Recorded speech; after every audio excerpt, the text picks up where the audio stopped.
What's up, everybody? Welcome to another MoGraph MoCast. I'm Matt. And I'm Chris. And this is DAT. Awesome. Super excited to be here in Montreal. Bonjour. Do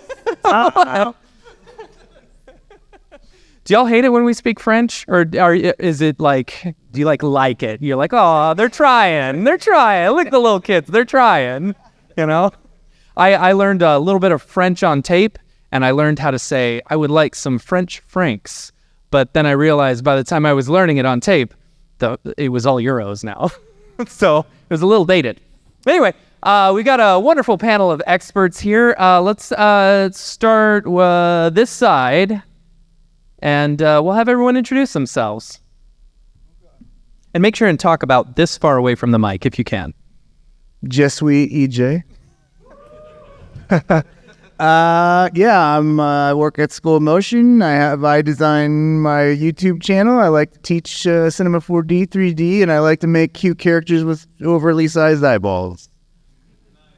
Thank you.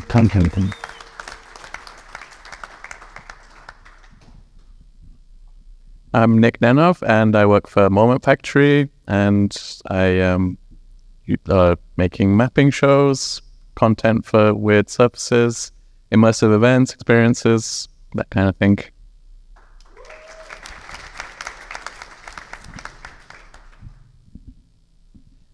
My name is Mark Cernozia. I live in Burlington, Vermont. I run Profanity Creative and also run Camp MoGraph with Matt and Dave, and also run something called Monday Meeting, which is a community for motion designers all around the globe to connect and just kind of wrap out every week, every Monday at 10 a.m. So if you've never heard of it before, please join us one of these weeks. Thanks for having us. MondayMeeting.org. I am not EJ Hasselford, and I don't make half of me. No, definitely not half. You need to do something about that. One of I work with the Maxon training team, the most amazing group of people. My boss is here. That exists. And we create excellent and very educational and content that's very entertaining at the same time. My name is Noseman. You'll find me if you Google Noseman or Noseman GR on Twitter. And I teach Cinema 4D without an accent, which makes me seem smart.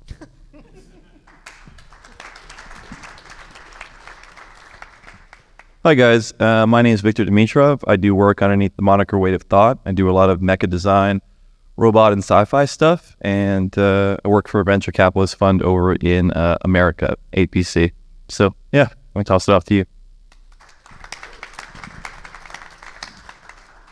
Hi, I'm Patrick Goski. I am ex-Maxon. Spent a lot of years doing training, got tired of that, and decided I wanted to be an artist. Co-founded Montreal in Motion, so if any of you want that back, please talk to the other founders. They have kids and are very busy. It's not bad blood or anything. And I'm the 3D lead at Silent Partners Studios. Awesome. And again, I'm Chris. I've been using Cinema 4D for 23 years. I did 9 years at Grayscale Gorilla before me and my brothers left and started our own company. We keep on making plugins and tutorials and live streams. I'm big on all things Cinema 4D. I'm not an artist, but I know every button, every little technical detail and whatnot. So that's true. Yep. And then really big on community. I run Chicago C4D in Chicago, and also we have the Half Res Conference, which is coming up in like less than 2 weeks now. So the biggest Midwest motion graphics design tour, and DAT will be showing up there. Yes, we will. So make sure and get your tickets to DAT Chicago. Yep. Design tour. Okay. I don't know. Anyway, thanks, Noseman. I'm not lying, am I? So, that brings up a good topic of conversation, and y'all have come out today to learn and to network, and for me, I think it just shows the growth of the community as a whole. You know, you've got Mark doing his thing. you've got Patrick who used to do his thing, and we would like that back. And so I want to talk to you after this. Yeah, and so I have always felt like community, especially within this industry, is extremely important, not just for networking and getting jobs and stuff, but for networking and getting jobs and stuff. Yeah. So I'd love to hear y'all's thoughts on the what y'all think the state of the community or the state of the, our industry as a whole is, and then we'll go from there. Anybody want to start it off? Noseman, Victor, I'm sure you two can both tell me. I'm not an artist, so I'll take a second. Go for it, Nick.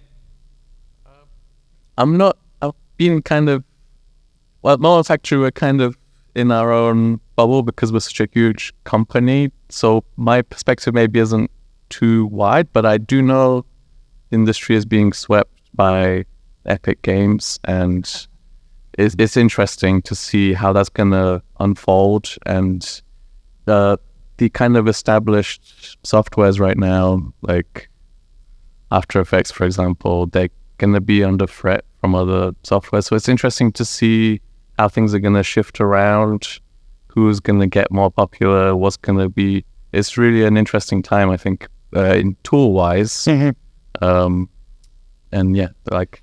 Have you at Moment Factory seen a significant change? Have y'all started using Unreal for some of this stuff? Well, yeah, we're building even a specialized department, trying to build our own pipeline. It's kind of early days, but it is something that Moment Factory feels is going to have to become part of our workflow. Not maybe the entire team, but we need to be able to tackle these kinds of projects. Yeah. Cool. Patrick, let's hear from you. Hi. Well, for community, and connecting, there's many different options. I think the biggest one that we're missing is in-person events. Pandemic kind of killed a lot of that, I think, for a long time. 2 years of not being able to gather was a pretty impactful thing for all of us, I think. And as someone that ran a in-person meetup, it was a huge thing to have in the community. We have X now. How do we say that? Is that how it's pronounced? Yeah. You mean Twitter? Twitter. Or X Twitter. So I think the online communities are still really great resources to get yourself out there, see what is out there, what's happening. It's really only a cesspool if you follow people that are cesspools themselves. That's true. It's the algorithm. Yeah, it's if you follow artists, you're going to find a lot of great information. There's still lots of people sharing their ideas, their thoughts, and a lot of information. It's a great place to be in. But I do hope that we start getting more in-person things back, for sure. And also, I'm so not a fan of Mastodon. I have no clue what to do with it, and I'm really sad people are going there. I want to say something about community and art. So Michelangelo only has a pencil. He would only produce a small amount of all his art. So tools is number one. Community being where you get your inspiration. Number one, it's easy to get it on the internet. But mentoring, I teach people, and the biggest part of whoever I consider close to my community is people that receive my instruction, and I didn't invent it. I stand on the shoulders of giants that did this in the past. One of them, my very good friend Simon Walker here, which has done it for much longer and has mentored me to a great extent. If you want to create your own mini communities, mentor people. And if you have any level of knowledge or expertise on anything, any experience, share it. Number one, it's one of the most fulfilling things you can do. Number two, you're creating a following of peers that you will feed from as well, from their opinions. You open up yourselves as being, most of you being artists. It opens these avenues. All right, you tell me later. Is it me? It's a sigh. So create your own communities by helping people. And this, it's like paying it forward. It's going to come around. And when it comes to art, human inspiration is the biggest type of inspiration. Otherwise, we'll be living on islands looking around amazing nature and building. No, most of the brilliant art and artistry has come from being with other people. right? So create your own communities, mentor people, teach people, and you will learn. So I believe that's fundamental when people are dealing with something so originally esoteric, because art starts from inside, doesn't start from outside, right? So you have to reach out to other people. So create these communities or latch on to the existing communities and build up. Don't just latch on and stay there. Become members of the community. And again, I'm going to repeat it for the 5th time. Mentoring people and teaching people, transferring your knowledge and your passion for something is the best way for you to learn and create community. So I will 100% agree with that. Yeah, I actually agree with you this time, Nose Man. You know, especially with the mentoring and teaching stuff, you'll be amazed at how much you actually learn when you have to teach it yourself. Yeah. Mark, you were going to say something? Yeah. So this is kind of a full circle moment because I went to the Maxon roadshow. I think it was 2016. Patrick was hosting it. And it was all in French, so I had no idea what I was listening to, but I could follow along, so that was good. But it is all about community for me because I didn't go to school for this. I came through like the art world and the video world, and thanks to people like Noseman and all the people up here and everyone in the community that have been teaching these skills and these programs, I've been able to make a career out of it. And so I'm not the most technical person like Chris, or, you know, I'm not doing tutorials or I'm not doing plugins or anything like that. But what I can do is keep fostering that sense of community. And that's what I'm trying to do with Camp MoGraph and also Monday Meeting is just give people a platform to connect and network. And through that, I'm a firm believer that you'll make connections, and either whether it's personal connections or professional connections, it's all worth it. And it's just raising up all the artists in our community when we're able to connect. So I think community is a massive role in this industry, and it's very unique to this industry, as in a lot of people love to share their knowledge and help problem solve. So thank you to everyone up here and everyone out there listening or whatnot that have helped me along the way. So appreciate it. EJ, I'd love to hear from you, especially coming from School of Motion, where either you have some newer people in the industry. You know, how does School of Motion go about fostering a type of community? So I think we introduced the community to them because I feel like what we have is a lot of like maybe they're editors and they've never even touched After Effects before, and we bring them in. We have a community inside of School of Motion called the Square, and it's kind of like our own little like alumni community, and people do little meetups, people do their own challenges. You know, we do it's like a 15-minute MoGraph, which is kind of a fun thing that you have 15 minutes and you have to make a animation and you render it out and you post it out. And I think they do that like once a month or something like that. So it's like little fun things like that. I know we know some of the folks that run the Reddit group. You're part of you're moderator. I am technically a moderator. Yeah. Yeah. So there's like all these little places to find community, but it's always great to like have people that are, you know, not aware of the community at all or don't know how to plug in. And I feel like at School of Motion, it's like, well, like we have people from Buck that like teach some of our classes, and you know, you know who Grayscale Gorilla is if you didn't know them before, or Andrew Kramer or whatever it is.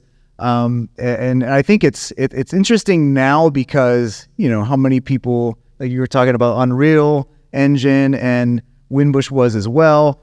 And I think what you're starting to see now is this diffusion of tools, and you have people that might have just been solely Unreal and they're starting to dabble in Cinema 4D, or people in Cinema 4D dabbling in, Substance Painter or whatever it is. Like, you're not just, the days of just knowing Cinema 4D and After Effects and Photoshop, I think are well over. Unfortunately. It's kind of crazy. Those are good times. Yeah, it's kind of crazy all the things you have to know now. And I think what's cool about that is like, now you have like some of the gamer community coming in and getting introduced, like the community here, and we get introduced some of the community over there. And so it's more like, we used to be a little bit tribal, where it's like, well, I just use XYZ software, so I'm just going to hang out with just After Effects user or whatever. And now it's like, it's so much more open. Like the doors are way more blown open. And I think that's great, because think of all the new perspectives that you see outside of your own like little, like even the term MoGraph, is very interesting because does anyone consider themselves motion graphic artists or motion designers that use Unreal? I say it, but most people don't understand what it is if they're not in the industry. Right. So it's like it's very interesting. Like I know a lot of people that I follow that I admire, the like character artists that they use Blender, and like they don't consider themselves graphic people. Yeah. Like so it's definitely an interesting time. It's very inspiring. It could be very intimidating, but I think more and more, I think it's great that we get back to community, because I think community is going to be the thing that we're going to really need now more than ever as we head into the future. And there's so much change, so much anxiety. And so I think it's great that you're all here today. Like, I would give yourself some round of applause for being here. This is like one of the big steps of, especially if this is your first time. I want to propose something. So before you leave tonight, you all came for a common reason. Not to see me. Before you leave, just exchange some sort of information, whether it's a link to your reel or a link to your social page, with another 2 or 3 people. Just do it as a mechanical exercise. You don't just grab a random person around you by proximity. I'm like to do technical stuff. Someone that's around, I don't know, your height plus 2/3 of but close to you. Choose 3 people around. Here you go with the math again. It's not. Come on, that's height. That's elementary school there. And exchange some sort of communication to have an opportunity in the next few days to exchange. This is what I do. This is what I do. And if you don't want to follow up, you don't have to. You don't have to give phone numbers or addresses or bank numbers. You can give me your bank. But some sort of way where someone can find you. And it doesn't need to be very deep. It can be just shallow. Just talk to people. You're all here for the same reason. Someone just dropped in by mistake, So you already have a common denominator here.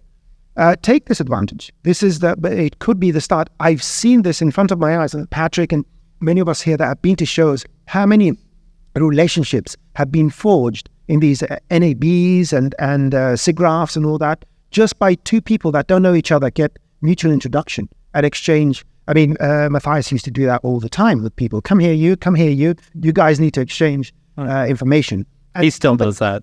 Companies were built, studios, brilliant work has been done that way. And here you have this opportunity, right? I know most of you may be introverts because you're artists. Close your eyes and just write down on a piece of paper your social and just hand it out. Oh boy. That's probably my fault. But anyway, try it. Don't be shy. So, if you think I'm helping you, I have an angle. I'm Greek. I suspected. There it is. I was wondering when he was going to mention that he was Greek. I have more about Greeks. Yeah, 20 minutes. It only took 20 minutes before he mentioned that. It's a running bet. I'm going to mention the Greeks. Let's switch over to a different topic, continuing education. Because, I don't know about y'all, but for me, I did go to school, but I went for video, not for 3D animation or motion graphics or anything. I learned some After Effects, and I like that, which is what drove me into this. But I had to learn most of this on my own, either through the Andrew Kramers or the Grayscale Gorillas, the Chris Schmitz, but in order to up that next level, the amount of work that you have to do, you've got to continue with the, your online education or even in-person things or the NABs or the SIGGRAPHs or something like that. How do y'all do that? How do y'all handle it? Or do you think, "Nose man, I'm good. I know everything"? Actually, I'm a high school graduate in Greece, and only for the last 3 years of my life, because I haven't studied. I was a good student. I was a terrible student. I was at the point back in the day when you could be a grade 1 student and be flunked at, I don't know, geography and do grade 1 again. I was barely passing classes. And then I found interest in drafting and electronics and engineering and all that. And everything else has been a continuous journey of self-education. And that's it. For some reason, I found myself in a sport where we had to mentor younger kids. And I realized that, by saying something, as mentioned earlier, when you teach something, you realize how wrong you are and how you need to say it. And in order to say it properly, it means you need to know how it works. And it's just a continuous journey. I've come to the point where thinking about how to solve a problem puts me to sleep. I enjoy that very much. Espresso, nodes, MoGraph. That's what I do. And I'm not saying it, it's not an exaggeration. If I want to fall asleep and a bit tense, I start thinking of a setup, how I'm going to put it together. Solving the problem for me is the thing I love most of all. But I still, there are many things I don't know. I hide it well. But continuous education, whether it's, I do regret that I didn't study something, but I'm 57. Back then, there was nothing much in another country to study. To study. There are many more opportunities, but you should never, ever stop learning about whatever you're doing. Just learn more stuff that's within the field of what you want to do. I'm going to talk about this a bit later because I want to talk about burnout and those things because Chris said something extremely important the other day. I do want to touch upon it. By the way, if anyone has a question for anyone, I would love, feel free to raise your hand, we'll open it up to the audience, absolutely. Just feel free to shoot your hand up. Chris, I'd like to know this, as far as how do you get so good, right? How is it that like a new version comes out and you're already up to date on all the information? I mean, I'm sure you're on the beta and you're talking to everyone from Maxon, but it's like, how do you continue to stay up to date with all this? You're gonna have to use Patrick's. I'm sorry. Yours was the buzz. Well, these days I'm part of the Maxon beta and whatnot, and Rocket Lasso's giving them feedback and whatnot. But back in the day, I would get access at the same time everybody else would. And back in the day, there used to be a demo release, and suddenly it'd be like, you wouldn't know it was coming, and boom, new version. And they didn't even used to come out on any sort of regular schedule. Modules would come out, and suddenly MoGraph exists, or Figgy Particles exists, and those weren't part of like big giant releases. But it was always so much fun. Actually, it's kind of how I started at Grayscale Gorilla, is when 12.5 came out. It's when they added a whole bunch of additional simulation stuff with like the connectors and a lot of the rigid bodies. And I got it that morning, and I spent the entire morning and afternoon just playing around with it. And then that night, I gave a presentation about it at Chicago C4D. And Nick happened to be at that meeting, and he's like, can you do exactly what you just did for my website? So, and that was in the first year of Grayscale Gorilla. I don't have really great advice because it's just kind of the way my brain works, where I know the ins and outs of the software. So every time there's something new, I can see how it's going to plug into everything else. Very specifically, an educational trick that I like doing for myself is, and this is if I'm doing a new piece of software or whatever, is jump into the software having no idea what it does. Push buttons, see if you can do anything. Like make a cube, see if you can figure out how to put a simulation tag on it. Like, oh, I accidentally put hair on it. Let's see if I can figure out keyframes. Okay, I tinkered around. I have no idea what I'm doing. I did a couple things. Now, maybe watch a tutorial. Maybe now open up the manual and start reading. Now you've got context. You've already played around. You're like, oh wait, I remember I did find the geometry over there. I've already got an instinct for that. So it kind of gives you this grounded structure to build upon for everything that you keep on looking at. So now it's just a constant iteration of go back and play again. Now that you know more, push the limits of what you're doing. And I personally, for me, I love reverse engineering. Like get somebody else's example file, take it, break it apart, like try and push it to the extreme and be like, okay, I've learned as much as I can from that file. Like let me now make it my own. I guess along those lines, especially as somebody who's been making tutorials for 16 years now, if you watch a tutorial and you see a really cool technique, make it your own. Like take the techniques, be like, oh, that's cool. That's inspired me to do something. When you go and make the tutorial, do not put it on the demo reel as it is. Definitely and don't send put it on your client. demo reel now. Yeah, because the studios will recognize the tutorial. They've also watched the tutorial. And I remember back in the day for some of the Grayscale Gorilla stuff, we'd come out with a new tutorial and then like all the comments and people we'd be seeing at meetups and whatnot, it's like, oh great, it's going to be nothing but shiny spheres for the next 6 months on all the demo reels. When EJ came out with his cloth inflation one, I saw it everywhere. Sorry. One thing I'll add, and it's something I say at the beginning of my intro to C4D course that's just getting redone and coming out again soon. Yes. Is that it's so overwhelming to try to learn a new app. And I was just saying about how there's so many more apps we have to learn these days. But the one thing I think we all need to keep in mind is that you don't, like, I know I probably, like, for as much as you all think I probably know Cinema 4D, I probably know like 10% of it and use even less than that in a day-to-day basis. You don't have to learn everything about the software. You just need to know enough about the software to do the job that you need to do. Or in my instance, it was, learning the things that I like, that I want to end up doing. So like the things I was showing today about character rigging and animation and stuff like that. Like I love doing that. And that's such a small segment of 3D, but it's such a vast topic too, like character design and rigging, like that is such a deep topic. But I'm like, I don't enjoy spending a week setting up all these intricate rigs for the face and the eyes. Chris does. Chris would. loves. But I'm like, How many times did you contact me about different parts of yes, that? exactly. Like, how do I bake the eyes? And because that part of it, like, that is like a speed bump in my creativity. Like, I don't want to be bogged down by the technical aspects. And what's one of the reasons why I love Cinema 4D is I think it's such a great artist-focused tool that allows me to just create without needing to worry about, like, well, how do I model this the correct way? It's like, nah, volume builder, remesh, it's good. We're good to go. So yeah, that's the one thing I would keep tell everyone is that, you don't have to learn everything. You just have to learn about the aspects you want. And I would almost go against what Chris says, is that just jump into the app and just start playing around. I think that's where you can get frustrated pretty easy. I think it's easier to like have a specific purpose of like, I know I want to model a character in ZBrush, and I know the character I want to model too. How do I do that? And then that will help me focus versus like, holy crap, ZBrush has 1 million buttons in front of my face right now. What do I do? And you can start to narrow that focus, and that's the part of like creator's block is you have so many choices that you just freeze up. Just onto that. No, Vic. No, Chris doesn't get to respond to Mike. To counter your counter.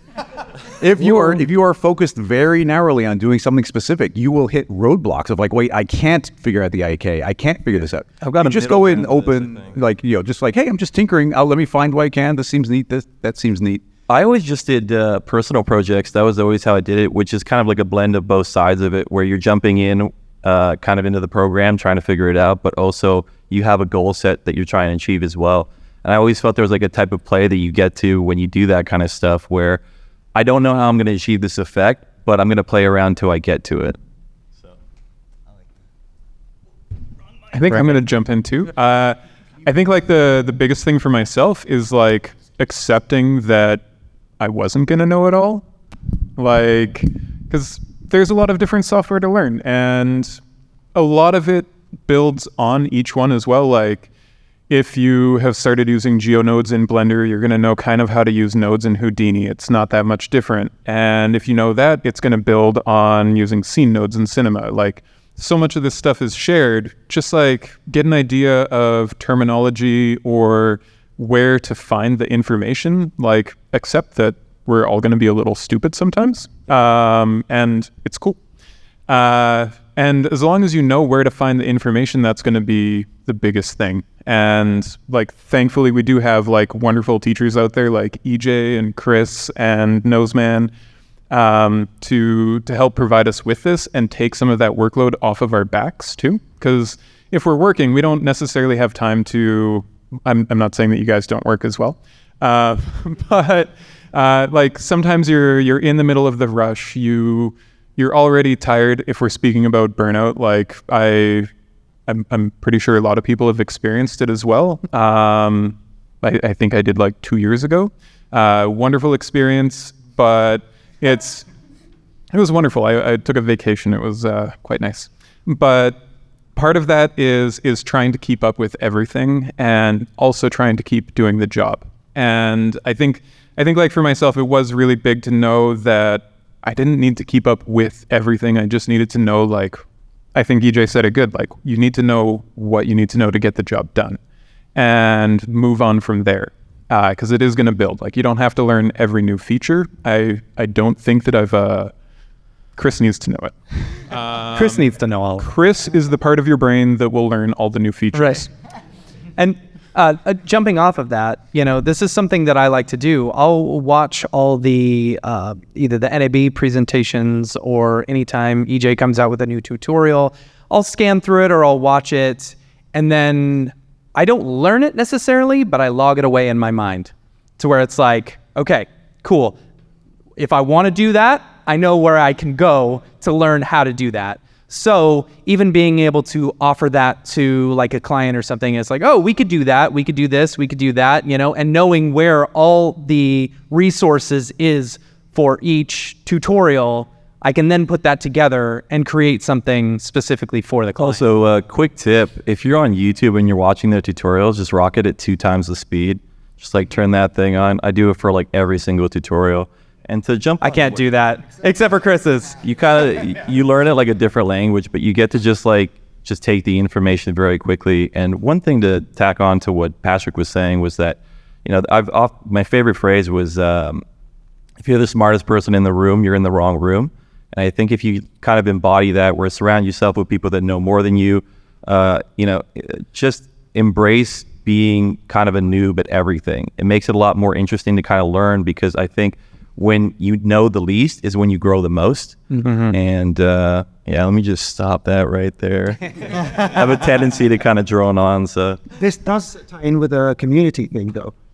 Having a network of peers where you work on the same technology using the same tools, you can have them on speed dial, or you can contact them through social media and ask questions. That is, you know, I found myself stuck. I'm happy and very fortunate that I'm working for the company that makes the software, and I can contact people when I have, when I'm in a pickle, and take these opportunities. That's why community is so important, because it actually allows you to expand even in these ways. You need help on something, you're stuck, you know it, but for some reason it's not working. Call someone you know that's in the same boat as you and ask the question. And that's why all this, you know, learning more things and being part of a community, they're tied together. They're not independent of each other. And of course, to toot our own horn here, send an email to askthetrainer@maxon.net so that we can incorporate what you're looking for in our shows. You know how many shows, right? Who knows about Demystifying Post-Production on the Maxon Training Team YouTube channel? That's disgraceful. Yeah, Simon, great. Every Monday we do a show for about a month. We did, now we're doing UVs, next month we're going to do animation and rigging and all that. And people ask questions live. My Twitter is always open, @NosemanGR. People DM me. Don't be shy. If you don't ask the questions, I'm going to lose my bloody job, all right? You know, this is a call for help here. And we have, on Thursdays, we have Ask the Trainer.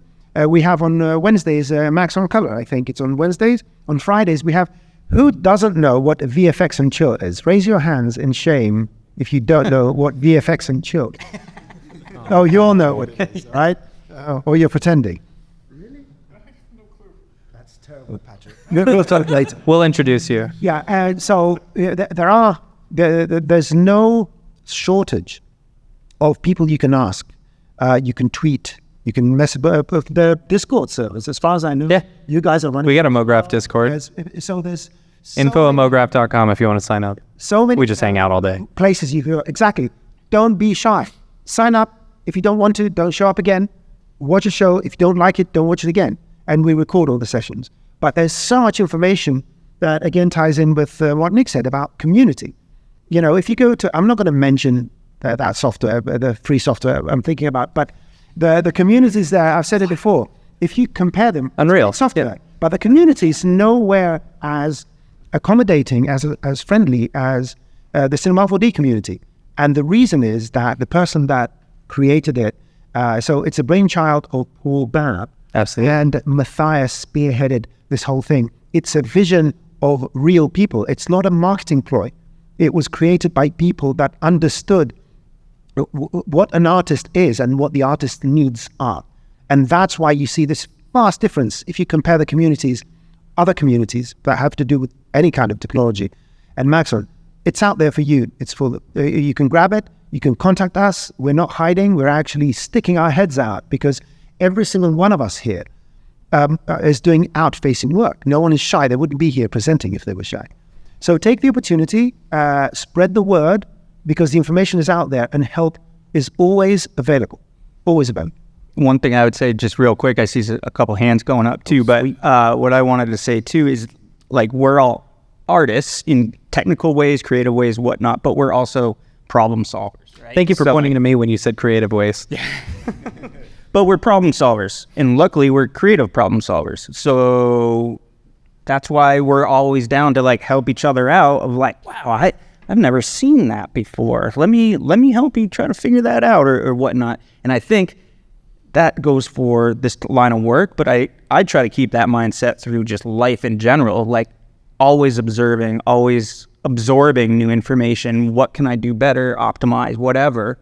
But I think it's just kind of innate in us as creatives, and just to keep pushing our boundaries and solving the problems every time they get presented in front of us. Because if we weren't creative problem solving, we'd be the smartest guy in the room or person in the room, which you don't want to be doing, right? Facts. So there was something I wanted to talk about. So I don't know if you guys do this, but I'll watch Blender tutorials knowing no Blender whatsoever, and then try to remix it and bring it into C4D because I'm the most comfortable with that program. So I feel that's like a pretty fun way to kind of learn something too, because like there's a Ian Huberts. Do you guys know about that artist? He's like super talented, and he'll do these hacks within Blender that I just find so interesting, but they actually correspond with almost any 3D software that you're using. So I'll watch like a bunch of those tutorials to then try it out in C4D where I'm just more nuanced with, and they actually always work. So it's another way to kind of just learn something or be inspired again by something. Go ahead. I have to agree. Like I've done a lot of different softwares, and I've always tried to do the same thing in all of them to compare. And although some of them may have had some extra bells and whistles or more versatility, Cinema 4D has always been the fastest one that gets the job done. Like they'll always have the same solution, but you can do it. They either already have a thing for it, or you can do it with one button. Like it's just always the best tool for production, like for speed, like I've found. But it's always fun to compare. Like, you can do it like this and this, and it's usually maybe you won't get it exactly the same, but it'll always be faster and like easier, basically. Yeah, techniques. We had a question. To wash it off as what Glenn was saying, like pretty much like everyone say. So talking so personally, I think a lot of us share this. But seeing you guys like online doing like presentations, tutorials and everything, like would give us actually some kind of like heightened imposter syndrome and like just like intimidation. So my question is, it's not that you don't talk about it, but like what tips can you give us to like push through that? How to push through the imposter syndrome, you're saying, and actually reach out to us? Read this way, being like, it's off like the tutorial. Yeah, we're nobodies. Just I realize promise we're you just we're as big a nobodies. nerd as you are. We just happen to make videos and talk to our computer to monitors more than you do. I'll tell a funny story. So the very first time I went to the Maxon NAB booth, let's see, we went to the pinball party, that they normally do, and I heard Andrew Kramer was there, so I was so excited. I was like, I'm gonna meet Andrew Kramer, y'all. So I'm walking around, like I do, looking for Andrew Kramer, and I go out to this back area, and there is Andrew Kramer, Matthias, Nick Campbell, and Paul Babb all standing together talking, and I was like, that's a little bit too intimidating. I'm not gonna meet Andrew Kramer tonight. So, but I told Paul that story, and he's like, whatever, we're just people, and so we really are. We're nobody. Come hang out with us on the Discords and the Slack and stuff like that, and you'll see or just come hang out at the bar with us tonight, and you'll see, EJ likes sour beers and IPAs and stuff. That's beer in general, I have a solution for you. Noseman's from Greece. Are you on Twitter? DM me right now. No, right now. That's how you do it. And it's not only me. Imagine he just ghosts you afterwards. Like, what a power move. Maybe. But don't be shy. Now, the imposter syndrome, you said. First of all, other than me, I have an extreme ego, all right? It's Greek.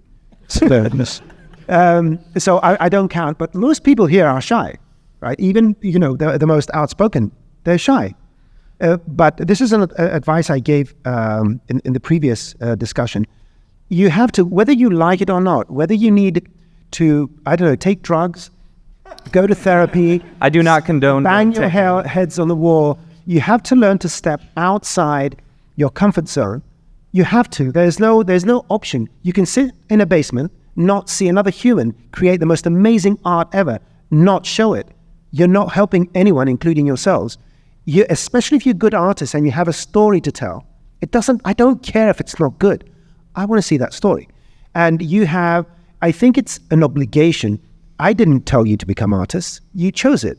So, you have to follow along with a minimum amount of responsibility that comes with someone that has a story to tell. And you can't put it out there if you don't put yourselves in a sort of precarious situation for. So forget about I've got imposter syndrome and all that. No, you have to get out there. I'm not an artist, and I've done art. I'm not ashamed of myself. I even had someone pay to buy my one and only NFT. A lady, yes, somewhere in Asia. It was a project I worked on years ago. I looped it and sold it for $150, something like that. But you can't. You don't have the luxury. And this is where I'm going to make a small segue. We are very privileged in what we do, because we do something, we make a living out of something we like, right? That is one of the biggest luxuries, comparing it to the vast majority of the planet.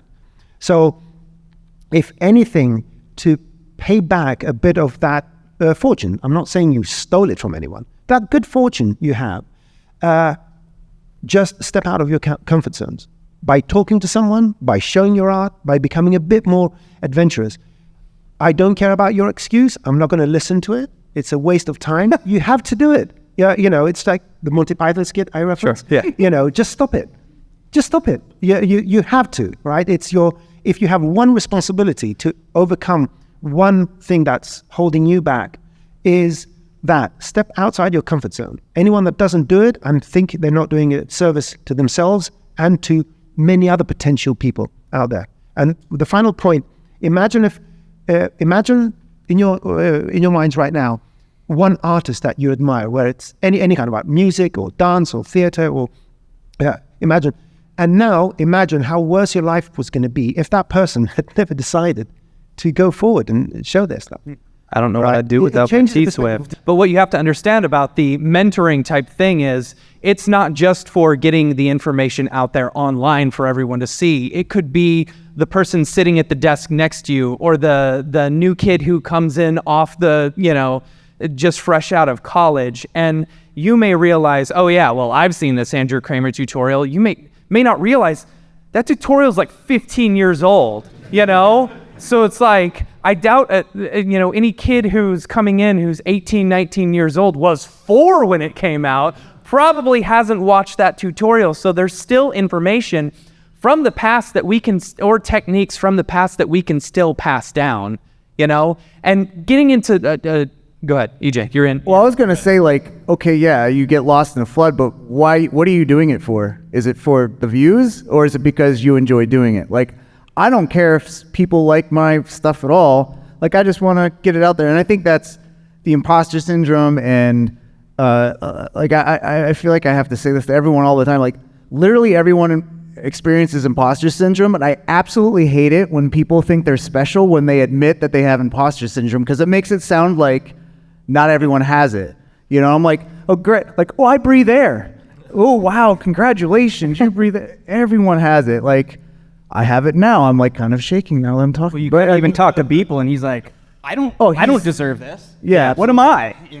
Some of the most famous people, the most famous, people that go on concert, the musicians, there's plenty of people that say I feel like I'm going to throw up before I go out on stage, but people get past it. And that's the key, is that everyone experiences it, but the people who are successful are the people that experience it all the time and internalize it and yep, this is just how I feel. Yep, I'm going to feel like I'm going to throw up again, but no, I'm going to go out on stage and do it. Yeah. It's the only difference between people that are successful and those that fail is because they never even try. Can I offer a mechanical solution to the question? You're not going to just go out there and do something. Just offer yourself for help. That's all you need to do. Put the beacon up that says, if you need to talk to someone, I'm here. It doesn't need to be how to use a specific tool. Everyone has different experiences from someone else. And by sharing these experiences or trying, even if you're giving wrong advice, trying to give any kind of advice betters you and the other person's trajectory in life.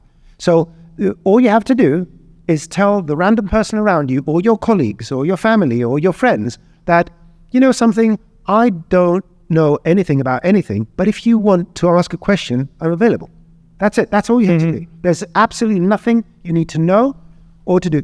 Offer yourself and it will unfold by itself, the whole process. It's one of those magical things about humanity, right? That's how we evolved as humans, as societies. Also, jumping back to the community thing, you know, we run a Slack channel with like 1,200 motion designers in it. We've got a Discord with maybe like 24, you know, which is great because the 24 Discord people, they come and hang out. We hang out on video all day. We are there all day. And so that behind the scenes of Camp MoGraph, just come out there and see what's going on at Camp MoGraph. But yeah, we will literally sit on Discord all day, and it's an open invitation to anyone who wants to join. info@mograph.com. Just email me. I'll send you an invitation.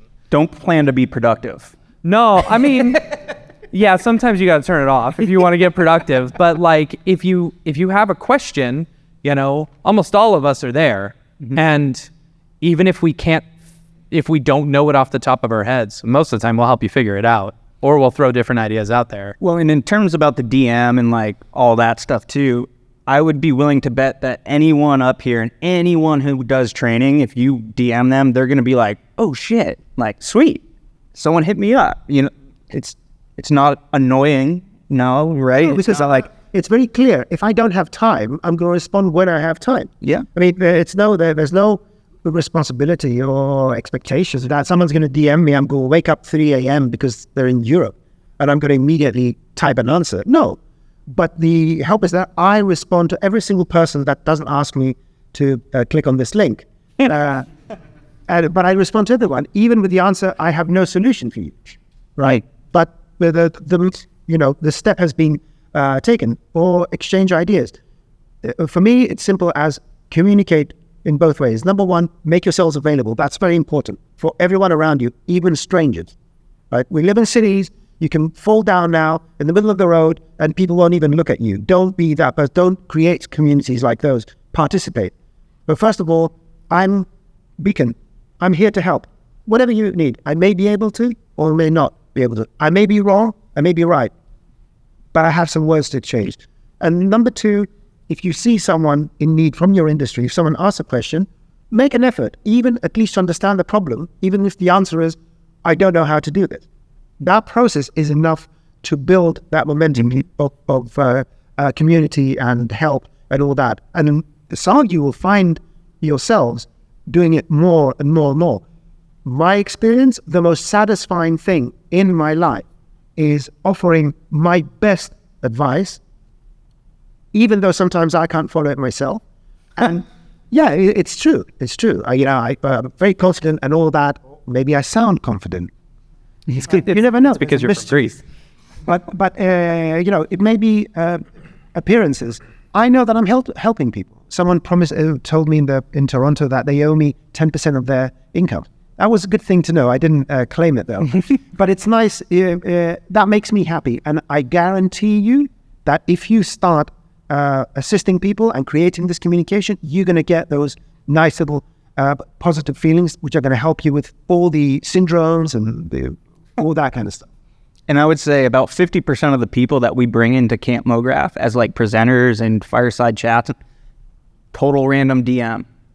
Hey, absolutely. Hey, this is what Camp MoGraph is. Would you be interested in coming? And we have the. Am I allowed? We have the creative director from NASA coming to speak at Camp MoGraph. Just because I sent him a DM. I was like, you do some cool work. what do you want to do this? It has nothing to do with like space. I mean, the theme's kind of the theme. Anyway, he was like, this sounds amazing. It like would never have happened if we just didn't send that message. So Cole Absolutely. has worked for sales. Get closer to the mic. Any other questions? I'd love to hear some other questions. Yes. I'll give you an open-ended answer. What do you guys think about it? I don't want to talk about this. We've talked about AI in every single panel that we've done, and honestly, it's become so boring. Like, honestly, talking about it has become really boring. It's a lot of the same stuff, and oh, you don't like AI now, it can't do this, it'll do it in a couple more weeks. I mean, to me, it's just going to be, it's another tool that we can use. I don't think it will ever replace us, because I just don't think it won't. And you can quote me on that, internet. do you guys?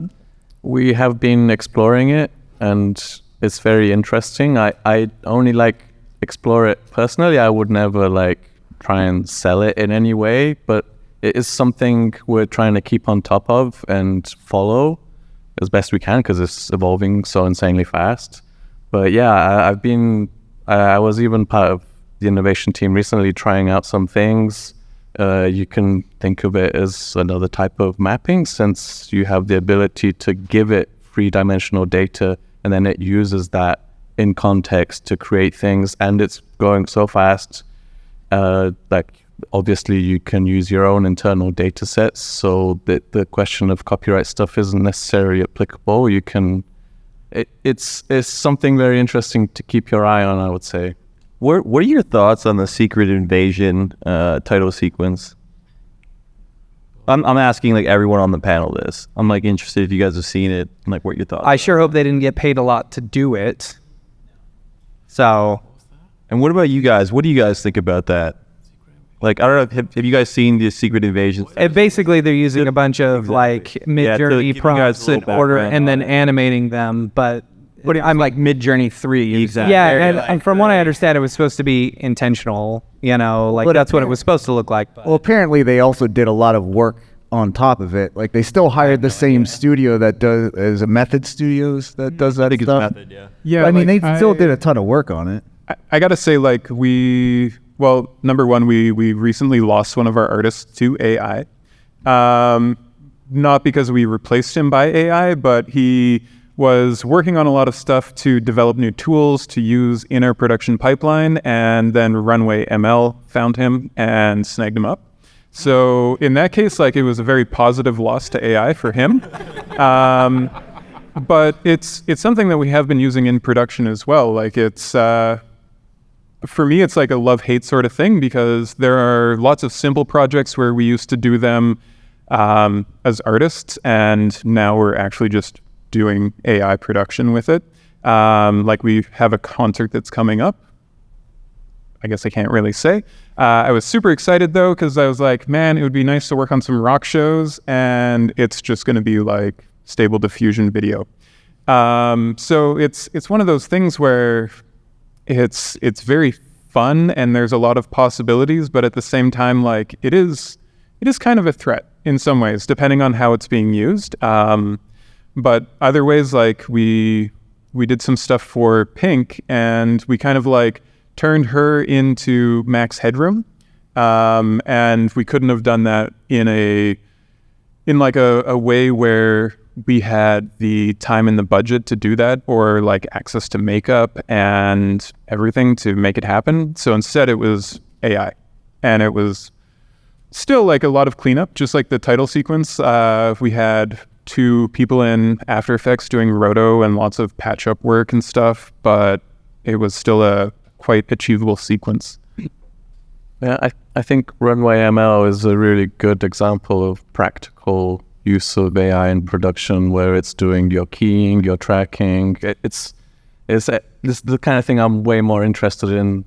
Image generation is interesting, but I want it to do all the horrible things that we hate. 100%.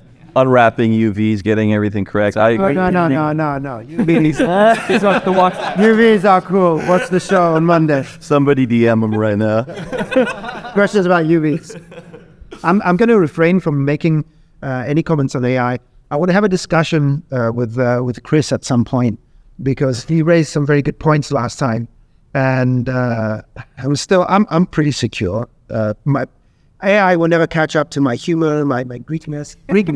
There's no way to codify that. There's no machine learning algorithm. According to Chris, there is. I think it's just another tool. If you just look at it like that and don't feel so threatened about it, and if you guys just sit around and experiment with it, it's like you still have to do a lot of work to make the stuff look good, even if it's just prompts or whatever, but it's just another tool. Everything's just another tool. Like when Photoshop came out, it didn't replace photography or anything like that. It didn't blow our minds. It's just a way to basically manipulate images. And so it's the same thing with this. But I will say, like, I just really enjoy the process of like creating art without doing it through prompts. You know, when I was growing up, I really like idolized like a bunch of concept artists that, you know, like Sid Mead, people at the time, who else? But anyways, regardless, there's just been like a lot of really talented artists that I would look at, and then to see them, Emmanuel Shu's another one, but to see some of their work and try to, you know, just reverse engineer it was so like fun and entertaining that I wonder like what's going to happen in the future when you can just write, like do something like someone else's work. And that's the only part where I'm like, oh, okay, this is cool, but the growth happens from the creation, the difficulty, and the challenge. So I wonder what's going to happen. Like I'm still agnostic about AI at the moment, where I don't have like a clear negative or a clear positive. I'm just interested in what's going on with it. But at the same time, I do know that 3D never killed traditional animation. It's still around. And so I feel it's going to be something like that, where AI will have its place, traditional will have its place, 3D will have its place. It's just going to be diverging, and we can pick and choose what's happening in those and mix them. Similar to like the Spider-Man or the TMNT movies that came out recently. I'm not going to get into it in a big way because, well, Matt's saying he's bored of the topic. Like, since we arrived in Montreal 3 days ago, we've had like 6 hours of conversation, like at dinner, talking about AI. So like, it's just, we are fully in it. In the short term, I'd say pay attention to it. Keep up on the news at least. There's a couple of really good YouTube channels you can follow where it's just like, hey, here's all the new AI news this week. Just have an awareness of what's going on. But there's going to be a lot of change. It's going to happen really fast, and it's going to be interesting, I'll say. I think it's going to be excellent for texture generation. You know, I can see that happening and coming really quick. There's been a few times where I need a texture, and I'll just put that type of texture into Midjourney.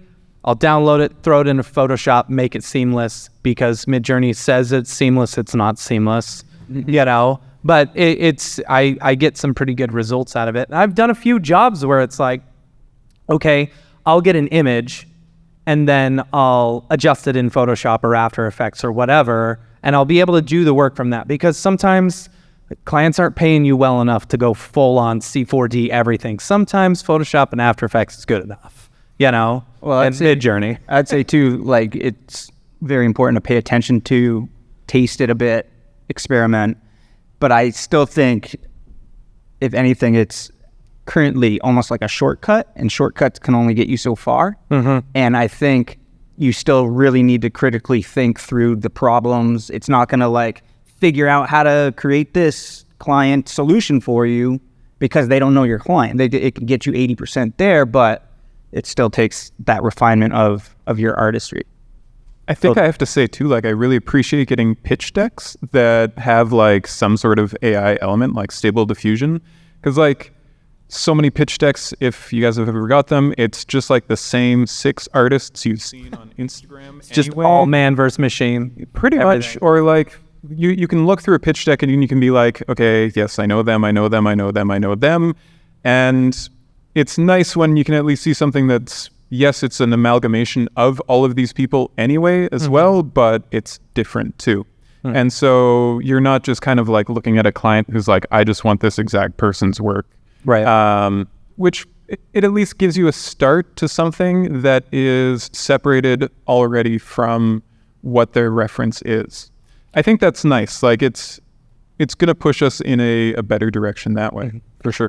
Along those same lines, there was something that Blake Catherine pointed out at SIGGRAPH this year, where when she's creating, pitch decks and stuff like that, or style frames, or, just some ideas, she takes pieces from a bunch of different artwork, and that's a great thing that you can do with some of the AI generated artwork. It's like, okay, I like this element here. I like the way, this texture looks here, or I like these, and then be able to combine them into your own sort of thing, AI art, yay. Any other questions? I'd love to hear some more questions. Simon, I know you have a question. Any questions? Yes. For the artist among you, what do you do when you run out of inspiration? I go on a mid-journey and just kidding. Yeah, how to get inspired. That's a really good question. I hate to say it, but really Mid-Journey does inspire a bit. It gives ideas and stuff. It's kind of, for me, it's kind of the new Pinterest board, but it's a bit more curated, where it's like, oh, I wouldn't have thought of doing it that way. So it kind of like inspires a bit. It's also quite terrible if you're trying to look for a very specific type thing. What do you think? How do you get inspired, EJ? I just look at Vic's work and I'm like, wow. No, well, sometimes. I appreciate that, man. I mean, I think that's a lot of it. It's just, everyone knows the answer of Mid-Journey or Pinterest or whatever. But I think the more important question is, like, how do you stay creative? Like, how do you get in your creative zone?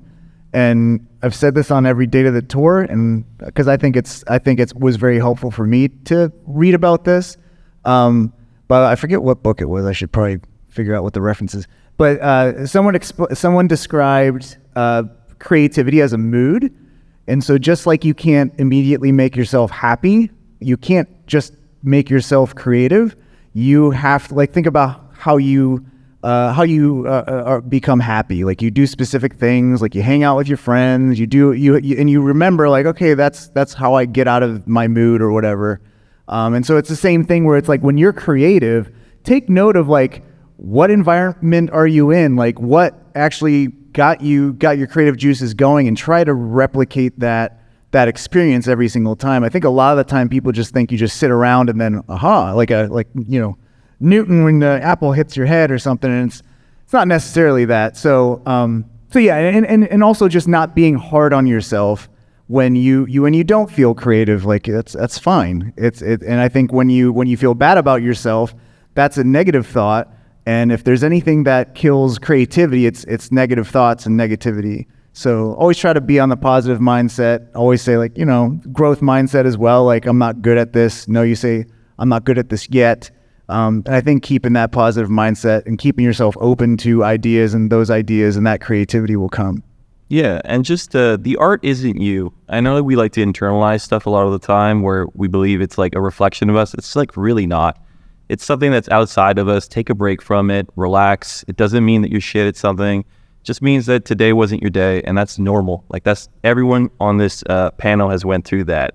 And it's like what a few of my friends talk about is just don't have 0 days, which means, get up, do it the best that you can for that day, and just push the snowball a little bit further. And you'll see like every single time you don't have a 0 day, it will just start collecting like a snowball rolling down that hill. And it's not you, man, it's not you. So when you go out in the world, like it shouldn't affect your ego. This stuff should never affect your ego. It's just something that you create and take pride in it. That's cool. Show it to your friends and all that, but never let it affect like the internals. Because I just think that's dangerous. It doesn't have to and shouldn't. Go ahead. I like to mix things up. That is because you could say it's a short attention span, or like that's why I like jumping between softwares. So maybe I've spent too long in Cinema 4D. I want to try in something else. I want to do something like having multiple things that you like doing helps you mix it up. Like sometimes I'll just make music that day, and it's like a completely different thing, and you can come back refreshed to the other thing you're doing. And also with movies, crazy movies, and being outside, which is something I really need to work on. And that's why I think Touch grass. the Camp MoGraph thing sounds amazing, because anytime I've gone into the wild and I've just stared at a leaf and just be like, oh my God, I have to make this improve, dude. This thing. Like, you just go outside, basically. Yeah, I'll echo that too. Just like getting outside, and I'm a big, outdoor enthusiast, mountain biking, snowboarding, skateboarding, stuff like that, where you almost have to be in that flow state in a bit just to like totally tune out from anything else, which allows you to kind of come back with a little bit of a refreshed mind. And what I've actually, this is kind of weird, been trying to do recently is when I take a shower, have like no distractions. I used to have music on or listen to a podcast, have nothing on, because like in this day and age, you're just bombarded with content and things are always coming in. And I never really have time just to like sit there with my thoughts.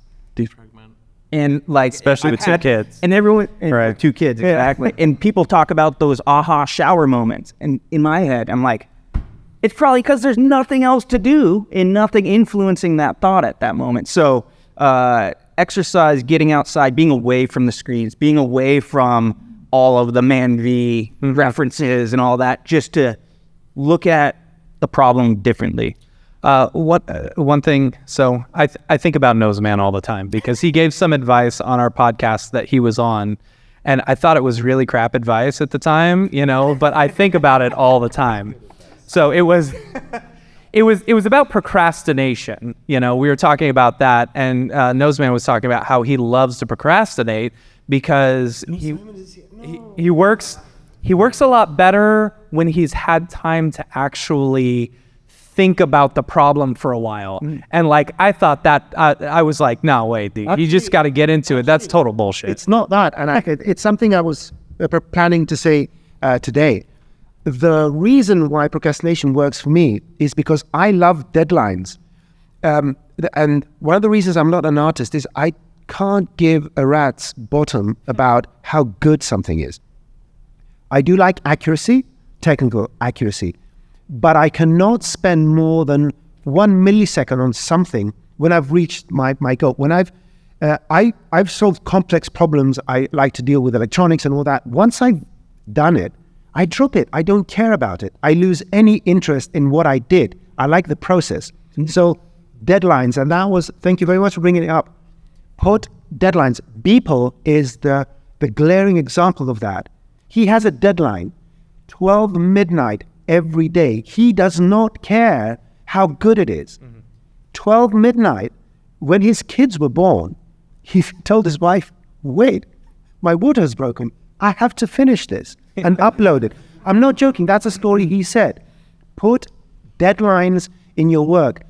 If you linger too much on what you're doing, you are never going to finish it. You are never going to finish it. And you're going to be in that constant state of burnout, constant. Why do people that use a spanner all day to screw one screw at the factory don't get as much burnout as us? That's because the objective is not how well they torque that screw. The objective is, when they're done with work, to get their wages, go to their families and have an overcooked steak and a beer. That's the objective. That's what gives them happiness. If screwing that screw was part of what gave them happiness, they will go into burnout. They would kill themselves. That's what happens.